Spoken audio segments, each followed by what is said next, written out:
Primeiro, eu queria que você se posicionasse por que você é contra a redução da maioridade penal. Primeiro porque eu entendo que o Brasil ainda não cumpriu com a promessa que está na Constituição de 88, né, que é de garantir com prioridade absoluta, né, os direitos de crianças e adolescentes. Então, a Constituição diz no artigo 227 que é dever da família, da sociedade e do Estado assegurar com prioridade absoluta os direitos da criança, do adolescente e do jovem referentes à vida, saúde, alimentação, educação, cultura, esporte, lazer, dignidade, respeito, profissionalização, convivência familiar e comunitária. Além de colocá-los a salvo de toda forma de negligência, discriminação, violência, exploração, crueldade e opressão. Então, eu considero, primeiramente, que o Brasil não cumpriu essa promessa. Basta ver os índices de homicídio na adolescência, mais de 36,5%, segundo o mapa da violência de 2012, né? 36,5% das causas de homicídio, das causas de morte de adolescentes e jovens é o homicídio. Então, nós temos 3,5 milhões de crianças no trabalho infantil, nós temos um número de crianças vítimas de violência muito maior, numa proporção muito maior do que os adolescentes autores de ato infracional. Então, eu considero que o debate sobre redução da maioridade penal, sem querer ser redundante, é um reducionismo da questão da infância. Nós temos um dever ainda muito maior a cumprir no que diz respeito à proteção integral de crianças e adolescentes e a garantia dos direitos fundamentais dele. E essa é uma questão fática, é um ponto de fato, né? É um número muito maior de crianças e adolescentes vítimas de violência do que adolescentes autores de violência. Cerca de 2%, menos de 2% dos homicídios no Brasil têm adolescentes como pessoas acusadas, né, da prática, né, desse ato grave. Enquanto isso, mais de 36,5% deles são vítimas de homicídio. Então, acho que o foco está errado. E a segunda questão, a questão mais jurídica mesmo, que é um consenso de todos os juristas, pelo menos que eu conheço, que é o fato de ser uma cláusula pétrea, uma garantia, ser inconstitucional por violar uma cláusula pétrea, que é uma garantia individual da pessoa, prevista no artigo 228 da Constituição, que diz que as pessoas menores de 18 anos são penalmente inimputáveis, sujeitas à legislação especial, que nesse caso é o Estatuto da Criança e Adolescente. E aí também vem uma outra questão, que é a não implementação do Estatuto da Criança e Adolescente, que é uma lei de 1990, então vai completar agora, dia 13 de julho, 25 anos, né? Não é cumprida. Que não é cumprida porque o Estatuto prevê, assim como a Constituição, né, que esses direitos fundamentais de criança e adolescente devem ser assegurados pela família, pela sociedade e pelo Estado com prioridade absoluta, e essa prioridade absoluta deve se traduzir em algumas questões. E uma questão principal para isso é a destinação privilegiada de recursos públicos, que é o que a gente não tem. A gente tem um déficit enorme na educação infantil, nós temos todos os anos na Defensoria Pública, todos os núcleos da Defensoria Pública atendem uma demanda enorme de mães que não conseguem matrícula na escola, na educação infantil, tem que ficar aguardando numa fila de espera que não se sabe quando termina. Uma coisa que eu tenho falado pouco, mas que a doutora Daniela me chamou a atenção, é a questão de quem lucra com isso, né? E no jornalismo a gente até tem realmente uma regra básica, que é: se você quer descobrir alguma coisa, siga o dinheiro, né? Então, seguindo dinheiro, pensando em quem lucra com isso, a gente pensa na privatização do sistema penitenciário. Você vê alguma ligação? Vejo muita ligação a partir até do que eu ouvi ontem no debate na Câmara, né, quando se coloca que a questão fundamental não é existir ou não existir vaga no sistema penitenciário. A questão fundamental é: nós temos um sistema de responsabilização para o adolescente, a pessoa após os 12 anos até a véspera de completar 18 anos. E esse sistema de responsabilização, ele não pode ser considerado como impunidade. Ele é um sistema diferenciado do adulto, porque o adolescente, nesse caso específico, não é um adulto, ele é uma pessoa em condição peculiar de desenvolvimento, que é também um princípio constitucional. Então, eu considero que, além de violar uma cláusula pétrea, de ser inconstitucional por esse motivo, A redução da maioridade penal, ela viola também um princípio, que, como diz o grande jurista Celso Antônio Bandeira de Mello, é até muito mais grave você violar um princípio do que violar uma regra, porque um princípio, ele é um mandamento nuclear de um sistema. Então, não é somente porque não existem vagas nos presídios, é porque existe um sistema de responsabilização que nós também não colocamos em prática adequadamente. Existe um Sistema Nacional de Atendimento Socioeducativo, uma lei federal, né, a Lei 12.594, que também não é cumprida, porque ela garante aos adolescentes as condições adequadas, existem resoluções do CONANDA sobre isso, e essa questão de se colocar, não, eles não vão ficar nos presídios que existem, nós vamos construir, precisamos construir, eu ouvi muito isso de alguns deputados, precisamos construir presídio, isso também nos leva a refletir que há algum interesse econômico de quem vai lucrar com a construção de presídio. Não só com a privatização, mas com a construção também. Com a construção, com a privatização e com a manutenção desse sistema, né? Que é um sistema que envolve segurança pública, envolve as questões ligadas a fornecimento, né? De alimentação, fornecimento. A gente já, aqui no Rio de Janeiro, nós já tivemos alguns escândalos envolvendo isso, né? Fornecimento de alimentação superfaturada em presídio e até em unidade do sistema socioeducativo. Então, eu entendo que o que a gente precisa, no que diz respeito ao adolescente acusado de ato infracional, é realmente ter um aperfeiçoamento do sistema socioeducativo para um atendimento adequado. Os adolescentes que cometem atos graves é uma exceção à regra, é um número assim, o Brasil, a média mundial é do envolvimento de cerca de 12% dos adolescentes na prática de crimes, no Brasil essa média está em torno de 10%.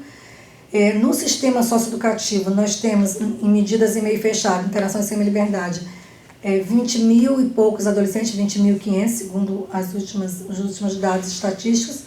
Isso não representa um número alarmante, né, se considerarmos a população de jovens entre 12 e 18 anos, de adolescentes, de mais de 21 milhões.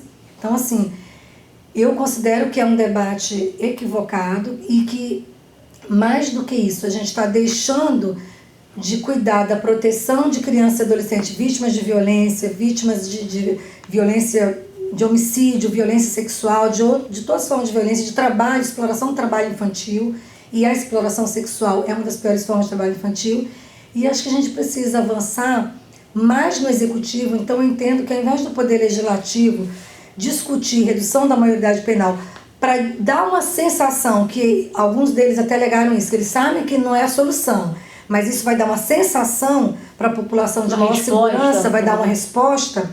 Eu considero que isso é uma ilusão e, nesse sentido, eu acho que é um número muito adequado para a PEC 171, porque ela cria na sociedade a ilusão de que os adolescentes são grandes autores de ato infracional, são pessoas violentas, e isso não corresponde a nenhum dado estatístico. Nenhuma estatística demonstra isso, muito pelo contrário, demonstra que eles são muito mais vítimas. No estado do Rio de Janeiro, por exemplo, nós temos um dossiê criança que foi feito em 2011 pelo Instituto de Segurança Pública, com os dados da Polícia Civil de 2011, e esse dossiê mostra um percentual de 88,5% de crianças e adolescentes vítimas de crime, e crimes graves como homicídio, estupro, lesão corporal e outros crimes, e um percentual de 11,5% de adolescentes autores de ato infracional. Entretanto, a sociedade só enxerga o adolescente quando ele é autor de um ato infracional. A mídia, a grande mídia, só dá um enfoque para a questão da infância e da adolescência quando se trata da prática de um ato infracional grave, e que não é a regra, é exatamente a exceção. Mas é tão superdimensionado, porque isso é mostrado repetidas vezes, e a gente tem agora até em São Paulo uma ação da Defensoria Pública sobre a questão da exposição na mídia, né, porque uma revista de grande circulação divulgou na capa imagem mal distorcida de adolescentes com a pergunta: vão ficar impunes? Então isso gera na sociedade um desejo de vingança, que eu acho que é isso que essas pessoas que defendem a redução da maioridade promovem.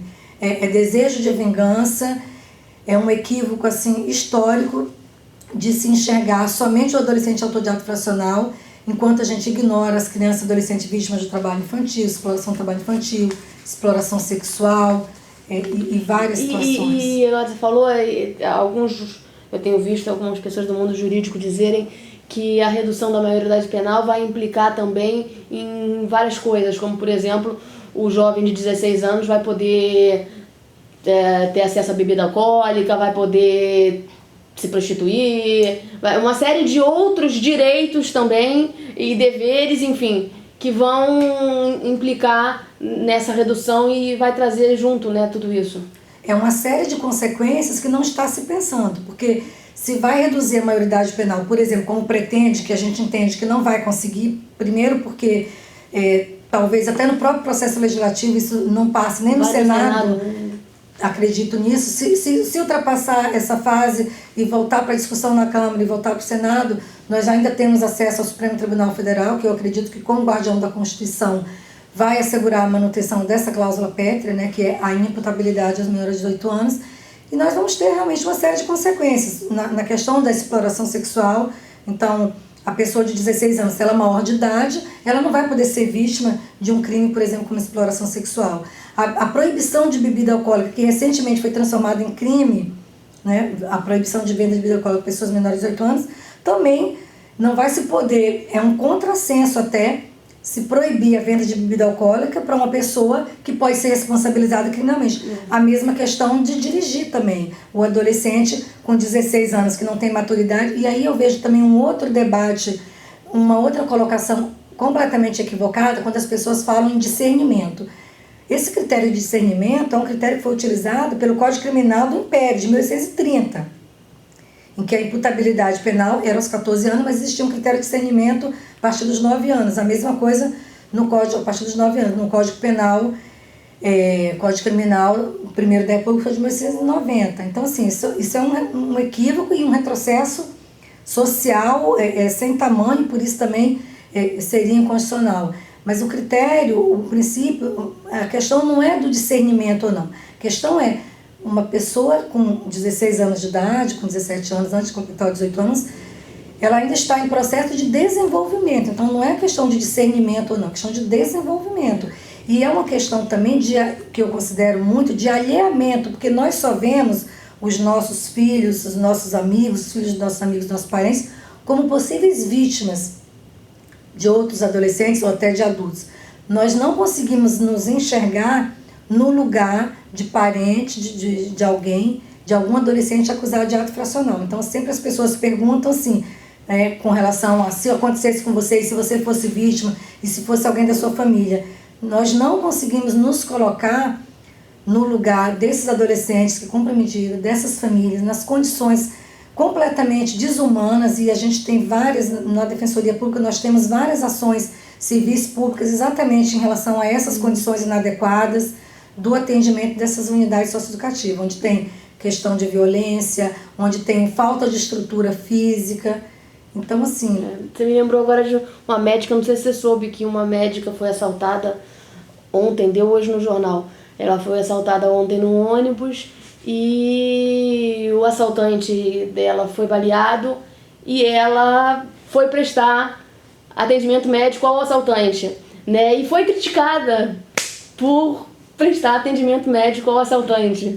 Ela foi criticada quando, na verdade, ela estava cumprindo até um dever ético, profissional dela, né? Que é um nível de ódio médico, na sociedade, exatamente. Né? O bandido tem que agonizar lá e morreu.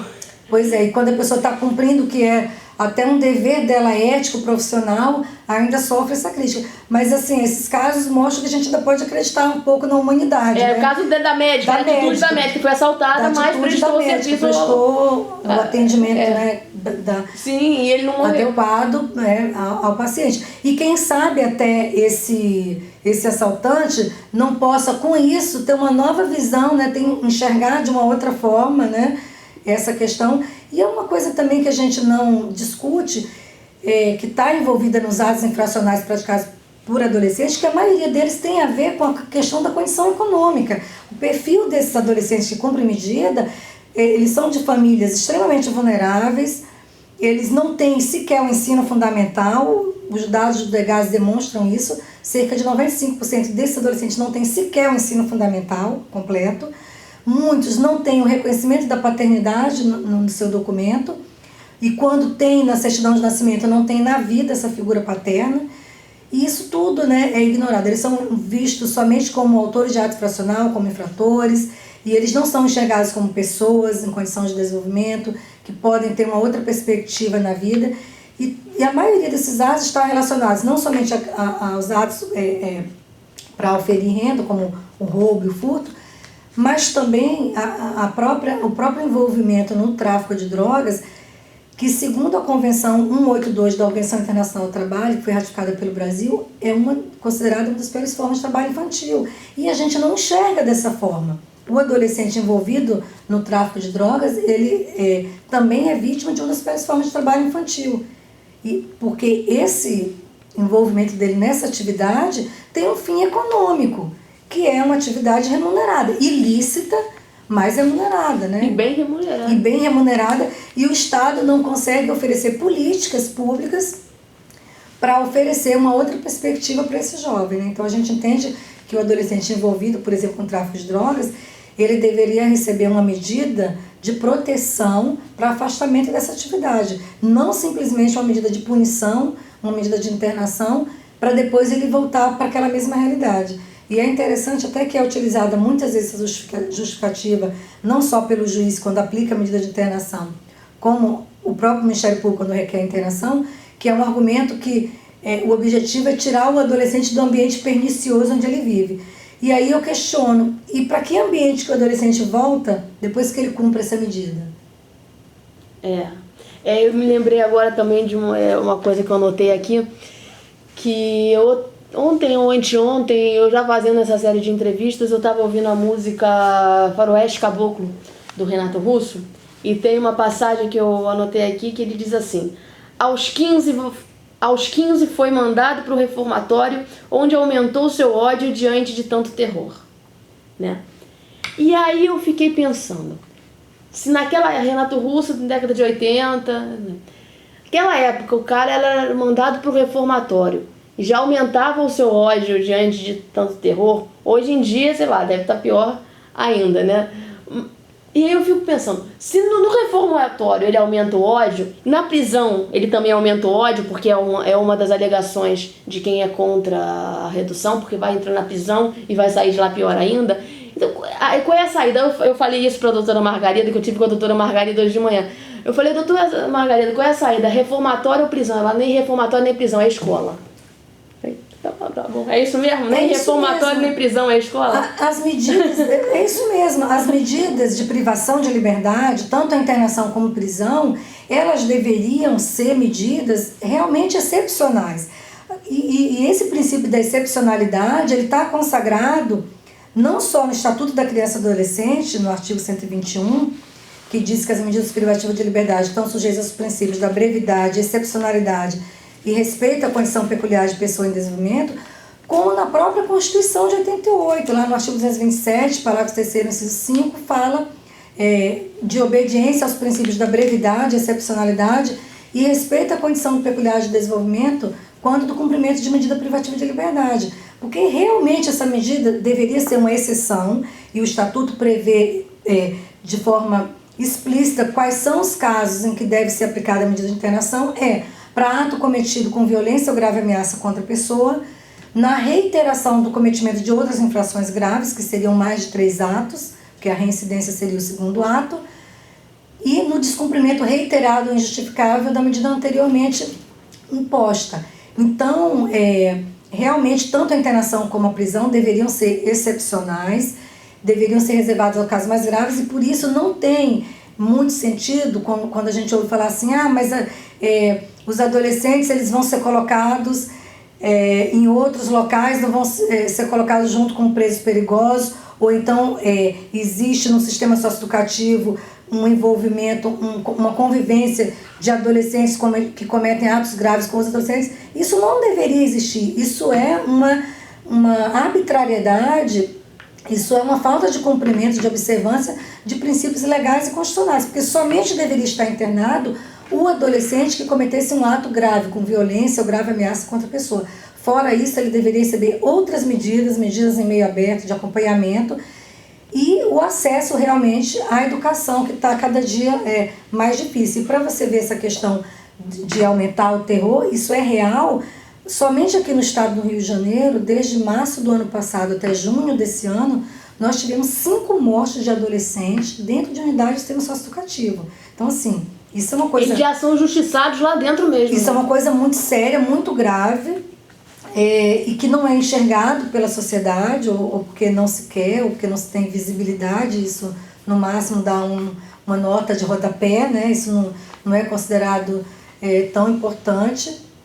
Eu acho que a gente precisa realmente recuperar, até um livro, título de uma publicação da professora Maria Lúcia Caram, é recuperar o desejo de liberdade e conter o poder punitivo. O poder punitivo, realmente, cada dia que passa, a gente vê essa vontade da sociedade e, de uma certa forma, pautada também pela grande mídia, esse desejo punitivo de aumentar encarceramento, de reduzir maioridade penal, quando a gente sabe que isso não vai resolver a questão da violência. Assim como a lei de crimes hediondos só fez aumentar a população carcerária e não reduziu o número de violência. Eu perguntei para a doutora Daniela, o que a senhora responde quando dizem que tudo isso que a senhora diz é muito lindo, mas é muito longo e eu quero respostas imediatas? E a doutora Daniela falou, olha, não existe respostas imediatas.